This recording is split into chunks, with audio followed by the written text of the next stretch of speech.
1001 റുപ്യ. സഹോദരിയാണ് അല്ലേ? സഹോദരിയാണ്. ഒരു കച്ചവടം, ഭർത്താവിന്റെ കച്ചവടത്തിൽ റാഹത്തുണ്ടാവാനും മരിച്ചവർക്ക് വേണ്ടിയും അതേപോലെ കുടുംബത്തിൽ ബർക്കത്തുണ്ടാവാനും ഒക്കെ. അപ്പൊ ഒരു ഫാത്തിഹ ഇവിടെ, ഒരു ഫാത്തിഹ നമ്മൾ അവിടെയും അല്ലേ? 2 ഫാത്തിഹ. ആർക്കും വിഷമമില്ലല്ലോ? ഉണ്ടോ? ഉണ്ടപ്പം നിർത്തും ഞാൻ. അൽ ഫാത്തിഹ. അവിടെ കച്ചവടത്തിൽ ബർക്കത്തുണ്ടാകാൻ ഒരു താത്തപ്പടെ, ഏത് താത്താന്റെ ഭർത്താവിന് കച്ചവടത്തിൽ ബർക്കത്തുണ്ടാകാൻ 10,001. എന്നാ ആയിക്കോട്ടെ, ഒരു അൽഫാത്തിഹ ഒരൊറ്റ ഏറാണ്. അവിടെ മരിച്ചോലിക്ക് വേണ്ടിയിട്ട് പ്രാർത്ഥിക്കാൻ എൻ്റെ പൊന്നാര ജനങ്ങളെ, നിങ്ങൾ ഈ 10,001 കൊടുത്തിട്ട് മരിച്ചോലിക്ക് വേണ്ടിയിട്ട് ആരെയും കൊണ്ടേലും ഫാത്തിഹ ചെല്ലിപ്പിക്കല്ലേ? അത് ഖബറിൽ കിടക്കുന്ന മനുഷ്യന് തൊയിരക്കടാണ്. നിങ്ങൾ പ്രാർത്ഥിക്ക്, നിഷ്കളങ്കമായിട്ട് റബ്ബ് സുബ്ഹാനഹു വ തആലയോട് നിങ്ങൾ പ്രാർത്ഥിക്ക്. നിങ്ങളിൽ നിന്ന് മരണപ്പെട്ടു പോയവർക്ക്, ലോക അടിസ്ഥാനത്തിലുള്ള മുഴുവൻ ആളുകൾക്കും വേണ്ടി നിങ്ങൾ പ്രാർത്ഥിക്കുക. അള്ളാഹു സ്വീകരിക്കും.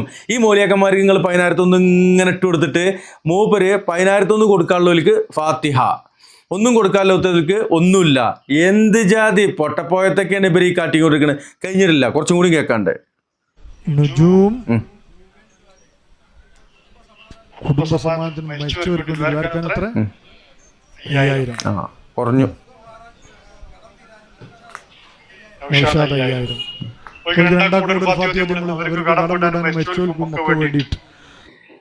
കേട്ടോ, നിങ്ങൾ വ്യത്യാസം മനസ്സിലായോ? 10,001 ഒരു ഫാത്തിഹ ഉണ്ടായിരുന്നു. 10,001 കൊടുത്തപ്പോൾ ഒരു ഫാത്തിഹ ഉണ്ടായിരുന്നു.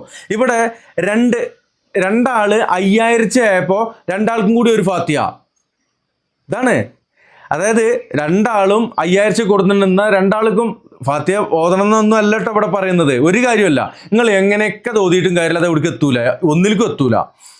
ഈ 5000 കൊടുത്ത ഇയാൾക്കും ഓരോ ഫാത്തിഹ അല്ല, രണ്ടാൾക്കും കൂടിയും ഒരു ഫാത്തിഹ. കഴിഞ്ഞിട്ടില്ല, കുറച്ചും കൂടി ഉണ്ട്. രണ്ടാളുകൾ 5000 പറഞ്ഞു, 10,000. അൽ ഫാത്തിഹ. കഴിഞ്ഞുകൂണത്. രണ്ടാളും കൂടിയും 10,000 പറഞ്ഞുകൊണ്ട് ഒരു ഫാത്തിഹ. ഫാത്തിഹയുടെ പകുതി ഈ 5000-നും, ഫാത്തിഹയുടെ പകുതി ഈ 5000-നും. എന്തുമാതിരി തട്ടിപ്പാണ് ഇവർ ഈ നടത്തിക്കൊണ്ടിരിക്കുന്നത്. 10,000 റുപ്യ ഒരു ഫാത്തിഹയ്ക്ക് വേണ്ടിയിട്ട് 10,000 റുപ്യ കൊടുക്കാൻ നിങ്ങൾക്ക് അന്തല്ലേ ജനങ്ങളെ? അന്തല്ലേ? നിങ്ങൾ തെണ്ടിച്ചുണ്ടാക്കിയ നയിച്ചുണ്ടാക്കിയ മുതൽ ഈ മൂല്യക്കന്മാർക്ക് ഇങ്ങനെ പറ്റിക്കാൻ കൊടുക്കണോ? അതിൻ്റെ ആവശ്യമുണ്ടോ? ഇങ്ങനെയാണോ അള്ളാൻ്റെ ഹബീബ് പഠിപ്പിച്ചത്? നിങ്ങൾ 10,000 20,000 കൊടുത്തിട്ട് ഫാത്തിഹ ഇങ്ങനെ ചെല്ലിപ്പിച്ചോളി എന്നാണോ പഠിപ്പിച്ചത്? അതോ അള്ളാഹുവോട് നിഷ്കളങ്കമായിക്കൊണ്ട് ഇഖ്ലാസോട് കൂടി മുഖ്ലിസീങ്ങളായിക്കൊണ്ട് ദുആ ചെയ്യാനാണോ പഠിപ്പിച്ചത്? ഇത് പറയുമ്പോൾ എങ്ങനെയാണ് ചങ്ങായിമാരെ കുറ്റം പറയലാവുന്നത്? അല്ലേ? ഈ മൊയ്ലിയാക്കന്മാരുടെ ആത്മീയ ചൂഷണത്തിന് നിന്നു കൊടുക്കുന്ന വിവരദോഷികളായ ജനങ്ങളോട് പറയുവാനുള്ളത്, നിങ്ങൾ പൂർണ്ണമായിട്ടും ഇസ്ലാമിലേക്ക് മടങ്ങുക, നിങ്ങൾ അഹ്ലുസുന്നയിലേക്ക് മടങ്ങുക എന്നുള്ളതാണ്. അഹ്ലുസുന്നയുടെ നിലപാടല്ലത്. അഹ്ലുസുന്ന ഇങ്ങനെ പഠിപ്പിച്ചിട്ടില്ല. 10,000-നും 20,000-നും ഫാത്തിഹയുടെ എണ്ണം വെച്ചുകൊണ്ട് പൈസയുടെ കനം വർദ്ധിപ്പിക്കുന്ന പരിപാടി അഹ്ലുസുന്ന പഠിപ്പിച്ചിട്ടില്ല. എന്തിനാണ് വേണ്ടിയിട്ടാണ് നിങ്ങൾ ഈ വിവരക്കേടിന് നിന്നു കൊടുക്കുന്നത് എന്നാണ് ഈ അവസരത്തിൽ ചോദിക്കുവാനുള്ളത്. എന്തായാലും ഫാത്തിഹ കച്ചവടം അതങ്ങനെ പൊടിപൊടിക്കട്ടെ. ഇൻഷാ അല്ലാഹ് ഒരു തൗഹീദ് പ്രഭാഷണം ഇതിൻ്റെ ബാക്കിൽ ചേർക്കുന്നുണ്ട്, കാണുക, മനസ്സിലാക്കുക. അള്ളാഹു അനുഗ്രഹിക്കട്ടെ. അസ്സലാമു അലൈക്കും വറഹ്മത്തുള്ളാഹി. ലോകത്ത് നമുക്കറിയാം ഒരുപാട് ആളുകൾ അള്ളാഹുവിൽ പങ്കുചേർത്തിട്ടുണ്ട്, അള്ളാഹു അല്ലാത്തവരോട് ദുആ ചെയ്തിട്ടുണ്ട്. ആ ദുആ ചെയ്ത ആളുകൾ ഇവർ അള്ളാഹുവിന് പുറമെയുള്ള റബ്ബുകളാണ്, ഞങ്ങളുടെ റബ്ബുകളാണ് എന്ന് വിശ്വസിച്ചുകൊണ്ടായിരുന്നു അവയോട് തേടിയത്? അല്ല, നേരെ മറിച്ച് വിശുദ്ധ ഖുർആൻ തന്നെ പറയുകയാണ്, വയഅ്ബുദൂന മിൻ ദൂനില്ലാഹി മാ ലാ യൻഫഉഹും വലാ യളുറുഹും വലാ യൻഫഉഹും വയഖൂലൂന ഹഉലാഇ ശുഫആഉന ഇൻദല്ലാഹ്. അള്ളാഹുവിന് പുറമെ മറ്റു പടപ്പുകൾ അവർ ആരാധിച്ചപ്പോൾ, അവയോട് പ്രാർത്ഥിക്കുകയും അവർക്ക് നേർച്ച വഴിപാടുകൾ അർപ്പിക്കുകയും ഒക്കെ ചെയ്തപ്പോൾ അവരതിന് പറഞ്ഞ ന്യായം അല്ലാഹ് പറയുകയാണ്, ഹഉലാഇ ശുഫആഉന ഇൻദല്ലാഹ്.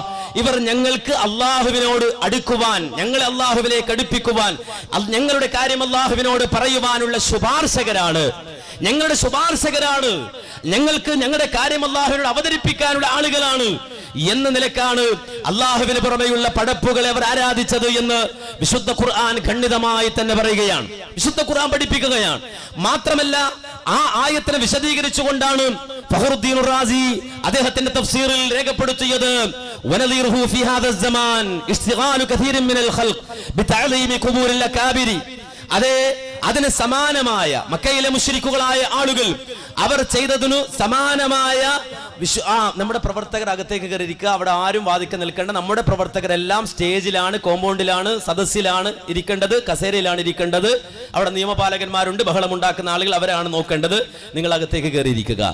അപ്പൊ ഇസ്ലാമിക ലോകത്ത് കഴിഞ്ഞു പോയ പണ്ഡിതന്മാർ, ആ പണ്ഡിതന്മാർ രേഖപ്പെടുത്തി വെച്ചത്, അന്ന് ആ ആളുകൾ, മക്കയിലെ മുശ്രിക്കുകളായ ആളുകൾ, അവർ അള്ളാഹുവിനെ സംബന്ധിച്ച് അബദ്ധം വിചാരിക്കുകയും അള്ളാഹുവിന് കൂറുകാരെ ഉണ്ടാക്കുകയും ഞങ്ങളുടെ കാര്യം അള്ളാഹുവിനോട് പറയുന്ന ശുപാർശകരാണിവര് എന്നവർ വാദിക്കുകയും ചെയ്തപ്പോൾ അതിനെ ചൂണ്ടിക്കൊണ്ടാണ് ഇസ്ലാമിക ലോകത്തെ പണ്ഡിതന്മാർ പറഞ്ഞത്, അതിന് തത്തുല്യമായ പ്രവർത്തനം തന്നെയാണ് ഇക്കാലഘട്ടത്തിലും ചില ആളുകൾക്കിടയിൽ കാണാൻ കഴിയുന്നത്. എന്താണ് അവർ ചെയ്യുന്നത്? ഇസ്തിഗാലു കസീരിൻ മിനൽ ഖൽഖ് ബിതഅലീമി ഖുബൂരിൽ അകാബിരി, മഹത്തുക്കളുടെ, മഹാന്മാരുടെ ഖബറുകളെ വന്ദിക്കൽ കൊണ്ടവർ വ്യാപൃതരായിരിക്കുന്നു. ഈ ഖബറുകളെ വന്ദിക്കുമ്പോൾ അവരുടെ വിശ്വാസം എന്താണ്? അൽ-ഇഅ്തിഖാദി, ഒരു വിശ്വാസത്തിന്മേലാണ് അവർ അങ്ങനെ ചെയ്യുന്നത്. എന്താണ് ആ വിശ്വാസം? ഇദാ അല്ലമു ഖുബൂറഹും, ഈ ഖബറുകളെ ഇങ്ങനെ വന്ദിച്ചാൽ, ഈ ഖബറുകളെ ബഹുമാനിച്ചാൽ, ഹൗലാഇ ശുഫആഉനാ ഇൻദല്ലാഹ്, ഈ ഖബറിൽ കിടക്കുന്ന ഖബറാളികൾ ഞങ്ങൾക്ക് വേണ്ടി അല്ലാഹുവിനോട് ശുപാർശ പറയും എന്ന വിശ്വാസത്തോടെ ഖബറുകളെ തഅലീം ചെയ്യുന്നത്, ഖബറുകളെ വന്ദിക്കുന്നത്, അത് മക്കയിലെ മുശ്രിക്കുകളായ ആളുകൾ വിശ്വസിച്ചു പോകുന്ന വിശ്വാസങ്ങൾക്കും അവരുടെ ആചാരങ്ങൾക്കും തുല്യമായതാണ് എന്ന് ഇസ്ലാമിക ലോകത്തെ പണ്ഡിതന്മാർ രേഖപ്പെടുത്തുമ്പോൾ, ഞാൻ തേടുന്ന ഒരാള് അല്ലെങ്കിൽ ഞാൻ പ്രാർത്ഥിക്കുന്ന ഒരാള് അയാൾ റബ്ബാണെന്ന് വിചാരിച്ചുകൊണ്ട് ഞാൻ പ്രാർത്ഥിച്ചാലും, ഇനി അതല്ല റബ്ബല്ല അള്ളാഹുവിന്റെ പടപ്പാണ് എന്ന് വിശ്വസിച്ചുകൊണ്ട് പ്രാർത്ഥിച്ചാലും ഒരുപോലെ തന്നെ ശിർക്കാണ്. എന്തുകൊണ്ട്? അത് ഇബാദത്താണ്. പ്രാർത്ഥന എന്നത് ഇബാദത്താണ്. ആ ഇബാദത്ത് അല്ലാഹുവല്ലാത്ത ഒരു പടപ്പിനും പോയിക്കൂടാ, അല്ലാഹുവല്ലാത്ത ഒരു പടപ്പിലേക്കും തിരിഞ്ഞുകൂടാ, അല്ലാഹുവല്ലാത്ത ഒരു പടപ്പിലേക്കും ആയിക്കൂടാ. ഏതുപോലെ നമസ്കാരം ഇബാദത്താണ്. ആ നമസ്കാരമാകുന്ന ഇബാദത്ത് അല്ലാഹുവല്ലാത്തൊരു പടപ്പിന് കൊടുക്കുന്നു. ഞാൻ പറയുകയാണത് അള്ളയല്ല, നേരെ മറിച്ച് ഒരു പടപ്പ് മാത്രമാണ്, അത് റബ്ബല്ല, നേരെ മറിച്ച് ഒരു പടപ്പാണ്, എങ്കിലും ഞാൻ അയാൾക്ക് വേണ്ടി നമസ്കരിക്കുകയാണ് എന്ന് പറഞ്ഞാൽ അയാൾ റബ്ബല്ല എന്ന വിശ്വാസം ഇയാൾക്കുള്ളത് കൊണ്ട് അത് ശിർക്കാകാതിരിക്കില്ല. നേരെ മറിച്ച് അള്ളയല്ലാത്ത ഒരു പടപ്പ് അത് അതേ റബ്ബാണെന്ന് വിശ്വസിച്ചുകൊണ്ടാണെങ്കിലും, ഇനി അതല്ല റബ്ബല്ല എന്ന് വിശ്വസിച്ചുകൊണ്ടാണെങ്കിലും ആ നമസ്കാരം അത് അവക്ക് കൊടുത്താൽ അത് ശിർക്കാണ്. എന്തുകൊണ്ട്? നമസ്കാരം ഇബാദത്താണ്, തഅബ്ബുദിയായി തന്നെ ഇബാദത്താണ്, അതുകൊണ്ടാണ് അത് ശിർക്കാകുന്നത്. ഇതുപോലെ പ്രാർത്ഥന ഇബാദത്താണ്, അതിൽ തർക്കിക്കരുത്, ഒരാൾക്കും തർക്കം വേണ്ട, ഒരാളും അതിൽ തർക്കം ഉന്നയിക്കാനും പാടില്ല. കാരണം നമ്മളെല്ലാവരും ലാ ഇലാഹ ഇല്ലല്ലാഹ് എന്ന് പ്രഖ്യാപിക്കുന്നവരാണെങ്കിൽ, ലാ ഇലാഹ ഇല്ലല്ലാഹ് എന്ന് പ്രഖ്യാപിക്കുന്നവനെ സംബന്ധിച്ചിടത്തോളം അവൻ പ്രഖ്യാപിക്കുന്നത് ലാ മഅബൂദ ഫിൽ വജൂദി ബിഹഖ്ൻ ഇല്ലല്ലാഹ്, യഥാർത്ഥത്തിൽ അല്ലാഹുവല്ലാതെ ഇബാദത്തിന് അർഹനില്ല, അല്ലാഹുവല്ലാതെ ഒരു പടപ്പിനോട് ഒരു പടപ്പും ആരാധനക്കർഹനായിട്ടില്ല എന്നതാണെങ്കിൽ, ഈ പ്രാർത്ഥന എന്നത് ഇബാദത്താകുമ്പോൾ ആ ഇബാദത്ത് അല്ലാഹുവിന് മാത്രം അവകാശപ്പെട്ടതാണ്. വേറൊരു പടപ്പിനത് കൊടുത്തുകൂടാ. ഇതിൽ തർക്കമാണോ? വേണ്ട. കാരണം ഹബീബ് മുഹമ്മദ് മുസ്തഫ സല്ലല്ലാഹു അലൈഹി വസല്ലമ തന്നെ പറഞ്ഞു, അദ്ദുആഉ ഹുവൽ ഇബാദ, പ്രാർത്ഥന അത് ആരാധനയാണ്. ഇതിനൊരു തർക്കമാണോ മുസ്ലിമിന്? പ്രാർത്ഥന ആരാധനയാണെന്ന് എന്റെ പ്രവാചകൻ, നിങ്ങളുടെ പ്രവാചകൻ, ലോകത്തിന്റെ പ്രവാചകൻ ഹബീബ് മുഹമ്മദ് മുസ്തഫ സല്ലല്ലാഹു അലൈഹി വസല്ലമ പറഞ്ഞാൽ പിന്നെ നമ്മൾ തർക്കിക്കാൻ നിൽക്കണോ? പിന്നെ അത് ഏതെങ്കിലും ഒരു പടപ്പിന് കൊടുക്കണോ? പിന്നെ ഏതെങ്കിലും ഒരു ജാറത്തിൽ കൊടുക്കണോ? പിന്നെ ഏതെങ്കിലും ഒരു വലിയന് കൊടുക്കണോ? പാടില്ല. അത് അനി അദ്ദുആഉ ഹുവൽ ഇബാദ എന്ന് പറഞ്ഞാൽ പ്രാർത്ഥന അത് ആരാധനയാണ് എന്ന് മുജാഹിദുകൾ കള്ളയർത്ഥം പറയുകയാണ്. അതിന്റെ അർത്ഥം അങ്ങനെയല്ല എന്നാണോ നിങ്ങൾ വാദിക്കുന്നത്? എങ്കിൽ മലയാളത്തിൽ നിങ്ങൾക്ക് വാങ്ങാൻ കിട്ടുന്ന അൽ മവാഹിബുൽ ജലിയ എന്ന തഴവ മുഹമ്മദ് കുഞ്ഞു മൗലവി എഴുതിയ അദ്ദേഹത്തിന്റെ പദ്യസമാഹാരമുണ്ടല്ലോ, നമുക്കെല്ലാവർക്കും പരിചയമുണ്ടാകും. ഖബറിനെ സംബന്ധിച്ച് അദ്ദേഹം എഴുതിയ വരികൾ നമ്മുടെയൊക്കെ നാവുകളിൽ ഉണ്ടാകും, നമ്മളൊക്കെ കേട്ടിട്ടുണ്ടാകും. ഖബറെന്നു കേട്ടാൽ തൽക്ഷണം ഞെട്ടേണ്ടതാ, കണ്ടാലുടൻ വാ വിട്ടു നീ കരയേണ്ടതാ, മേടക്ക് പകരം മാളമാ സുബ്ഹാന, റബ്ബി അതിൽ കിടക്കേണ്ടതാണ് സുമാന. ഈ പാട്ട് എഴുതിയ, ഈ വരികൾ എഴുതിയ അതേ തഴവ മുഹമ്മദ് കുഞ്ഞു മൗലവി അദ്ദേഹം തന്നെ ഈ ഹദീസിന്റെ അർത്ഥം എഴുതി അദ്ദേഹത്തിന്റെ അൽ മവാഹിബുൽ ജലിയയിൽ. ഏത് ഹദീസിന്റെ അർത്ഥം? അദ്ദുആഉ ഹുവൽ ഇബാദ എന്ന ഹദീസിന്റെ അർത്ഥം എന്താണ്? അർത്ഥം പ്രാർത്ഥന ഇബാദത്താ ഹബീബേ എന്ന് നുഅ്മാനവർ പറയുന്നു നബിയിൽ നിന്ന്. അത് മാത്രമല്ല ഇബാദത്തിനത് മജ്ജയാ എന്നും ഹദീസിൽ വന്നതും ശരി തന്നെയാ. പ്രാർത്ഥന അത് ഇബാദത്താണ് ഹബീബേ എന്ന് നുഅ്മാൻ ഇബ്നു ബശീറിൽ നിന്ന് റിപ്പോർട്ട് ചെയ്യുന്ന ഹദീസിലുണ്ട്. എന്നാൽ സഹോദരങ്ങളെ, ഇതുപോലും അറിയാതെ ചില പാവങ്ങളായ ആളുകളെ കൊണ്ട് അള്ളയല്ലാത്തവരോട് പ്രാർത്ഥിപ്പിക്കുകയും എന്നിട്ട് അതാണ് ഇസ്ലാം എന്ന് ഇവിടെ പഠിപ്പിക്കുകയും ചെയ്യുകയാണ്. അതാണ് ദീൻ. അള്ളയില്ലാത്തവരോട് പ്രാർത്ഥിക്കുക, എന്നിട്ട് അതാണ് ദീൻ എന്ന് പറഞ്ഞ് പഠിപ്പിക്കുക. ഈ സാധുക്കളായ ആളുകൾ മരിക്കുന്നത് വരെ അള്ളയില്ലാത്തവരോട് പ്രാർത്ഥിച്ചുകൊണ്ട് ജീവിച്ച് അവസാനം അള്ളാഹുവിന്റെ കോട്ടിലെത്തുമ്പോൾ നഷ്ടക്കാരായി മാറുന്നു, പരാജിതരായി മാറുന്നു. നിങ്ങൾ മനസ്സിലാക്കണം, ഇവിടെ അള്ളയില്ലാത്തവരോട് ഞങ്ങൾ ആരും പ്രാർത്ഥിക്കുന്നില്ല എന്നാണ് ആദ്യത്തെ ചോദ്യകർത്താവ് തന്നെ പറഞ്ഞത്. ആരാ ഇവിടെ പ്രാർത്ഥിക്കുന്നത്? എന്നാൽ അവർ തന്നെ പരസ്യമായി സമ്മതിച്ചതാണിത്. സുന്നത്ത് മാസിക എന്ന ഇവരുടെ സുന്നത്ത് മാസികയിൽ 2007 ഏപ്രിൽ എഴുതിയത് എന്താണെന്നറിയുമോ? യാ സയ്യിദ സാദാതി ജിതുക ഖാസിദാ അർജു ഹിമാക ഫലാ തുഖയ്യിബ് മഖ്സദി. സാധാരണ നമ്മുടെ നാടുകളിൽ ചൊല്ലുന്ന മങ്കൂസ് മൗലിദിലുള്ള വരിയാണത്. ഈ വരി എഴുതിയിട്ട് അതിന്റെ ചുവട്ടിൽ എഴുതുകയാണ് എന്താണ്? വിശ്രുത പണ്ഡിതനായ സൈനുദ്ദീൻ മഖ്ദൂം തങ്ങൾ കഅബയുടെ സമീപത്തെത്തി നബി സല്ലല്ലാഹു അലൈഹി വസല്ലമയോട് മൗലിദ് പാരായണത്തിലൂടെ ഉദ്ദേശ ലക്ഷ്യങ്ങൾക്കായി പ്രാർത്ഥിച്ചതിന് വ്യക്തമായ രേഖയാണ് ഉപരിക്ത സൂക്തം. കണ്ടോ? അപ്പോ നബിയോട് പ്രാർത്ഥിച്ചു അത്രേ, പ്രാർത്ഥിക്കാമത്രേ. അള്ളാഹുവിനോട്, ഏകനായ റബ്ബിനോട് മാത്രം പ്രാർത്ഥിക്കണമെന്ന അടിസ്ഥാന അറിവിൽ നിന്ന് ആളുകളെ വഴിമാറ്റിക്കൊണ്ടുപോയി അള്ളയല്ലാത്തവരോട് പ്രാർത്ഥിക്കാമെന്ന ആ ഒരു അവസ്ഥയിലേക്ക് മുസ്ലിം ഉമ്മത്തിനെ തന്നെ കൊണ്ടുപോയി എത്തിച്ച ദുരന്തത്തിന്റെ പരിണിതഫലമാണ് ഇവിടെ നമുക്ക് കാണാൻ കഴിയുന്നത്. ഇവിടെ നിന്ന് മാറണം നമ്മൾ. കാരണം ഖുർആൻ നമ്മളോട് പറഞ്ഞത് എന്താ?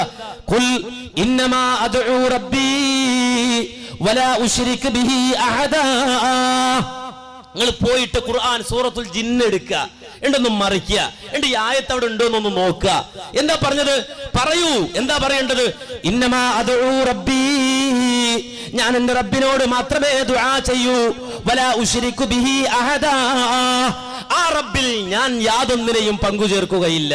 നിങ്ങൾ മനസ്സിലാക്കണം, ഇവിടെ ആ വിശ്വാസം ഒരു വിശ്വാസിയുടെ പ്രഖ്യാപനമായി അല്ലാഹു സുബ്ഹാനഹു വ തആല പ്രഖ്യാപിക്കാൻ പറയുമ്പോ നമ്മൾ എല്ലാവരും മനസ്സിലാക്കണം, ഞാൻ എന്റെ റബ്ബിനോട് മാത്രമേ പ്രാർത്ഥിക്കൂ എന്ന് പറയാൻ അല്ലാഹു കൽപ്പിക്കുമ്പോ അത് ആർക്ക് വേണ്ടിയാണ്? പടച്ച റബ്ബിന് വേണ്ടിയാണോ കൂട്ടരെ?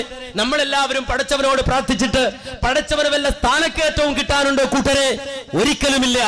അള്ളാഹുവിന് ഇനി ഒരു യോഗ്യതയും പുതുതായി കിട്ടാനില്ല. അവൻ കമാലിയത്ത് അല്ലെങ്കിൽ പരിപൂർണനാണ്. അവന്റെ കമാലിയത്ത് അത് പരിപൂർണം തന്നെയാണ്, ഒരു കുറവുമില്ല പടച്ച റബ്ബിന്.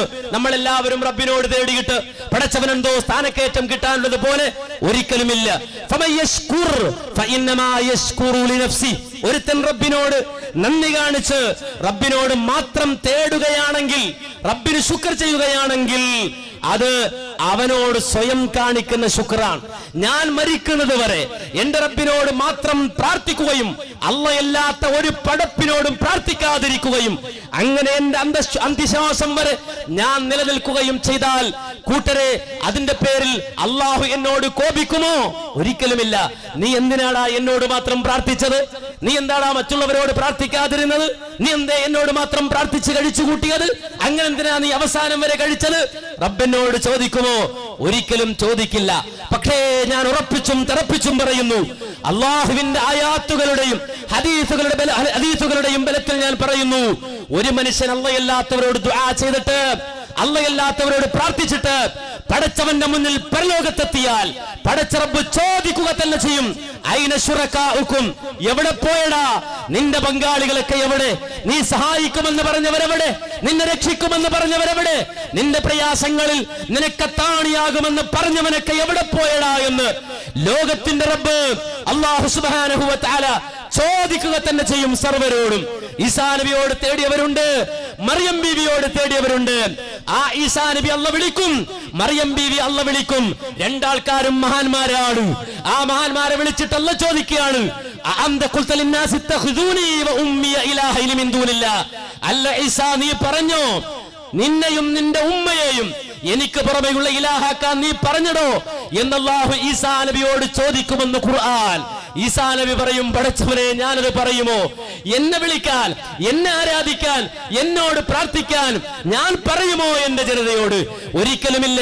ഞാൻ പറഞ്ഞത് ഏകനായ അള്ളാഹനെ വിളിക്കാനാണ്, പടച്ചറബിനോട് പ്രാർത്ഥിക്കാനാണ് ഞാൻ പഠിപ്പിച്ചത് എന്ന് ഈസാ നബി പരലോകത്ത് പറയുമെന്ന് അള്ളാഹുവിന്റെ കലാം നമ്മെ പഠിപ്പിക്കുമ്പോ കൂട്ടരെ, മറിയം ബീവിയെ വിളിച്ചവൻ രക്ഷയില്ല, അതുപോലെ ഈസാ നബി വിളിച്ചവൻ രക്ഷയില്ല.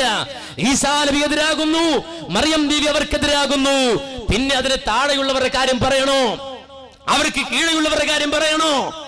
ലോകത്ത് പ്രാർത്ഥിക്കപ്പെടാമെങ്കിൽ അത് ഈസാ നബിയോടല്ലേ കൂട്ടരെ? മൂസാ നബിയോടല്ലേ കൂട്ടരെ? ഇബ്രാഹിം നബിയോടല്ലേ കൂട്ടരെ? അതുപോലെ തന്നെ അങ്ങനെ കഴിഞ്ഞുപോയ വിശുദ്ധ ഖുർആൻ പേരെടുത്തുകൊണ്ട് പറഞ്ഞ, പേരെടുക്കാതെ വിശദീകരിച്ച ആളുകളെയല്ലേ? പക്ഷെ അവരോടൊന്നും തന്നെ നമുക്കറിയാം മുഹമ്മദ് നബി പ്രാർത്ഥിക്കുകയോ സ്വഹാബത്തിനോട് അവരോട് തേടാൻ പറയുകയോ ചെയ്തിട്ടില്ല എങ്കിൽ